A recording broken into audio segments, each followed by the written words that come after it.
এই যে একে দেখছো, দুয়ারে বসে বসে করুণভাবে ডাকছে।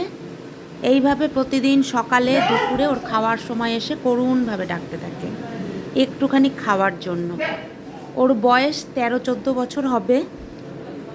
একটা পা খোড়া কোনো মহানুভব ব্যক্তি ওর পায়ে মেরে ওর পাটা ভেঙে দিয়েছিল অনেক বছর আগে। ও চোখে দেখতে পায় না, দুটো চোখ পুরো ছানি পড়ে সাদা হয়ে গেছে। ও কানেও তেমন শুনতে পায় না, এমনকি গন্ধও মানে খুব কম পায়। একদম নাকের সামনে খাবার নিয়ে গেলে তবেই ও গন্ধ পায়, তাছাড়া পায় না। এই অবস্থায় ওর দুটো বাচ্চা হয়েছে, মানে ওর প্রতি বছরই এরকম 2-3টে করে বাচ্চা হয়, কিন্তু ওর যেহেতু চোখে দেখতে পায় না, বাচ্চাগুলোর যত্নও নিতে পারে না। একবার তো নিজের বাচ্চার ওপরেই শুয়ে পড়েছিল, বাচ্চাটা মরে গেছিল। গেলবার বাচ্চা বাঁচাবার চেষ্টা করেছিলাম, একটু বড় হওয়ার পরে কেন জানি না বাচ্চাটা হয়তো কোনো অসুখ টসুখে মারা গেছে।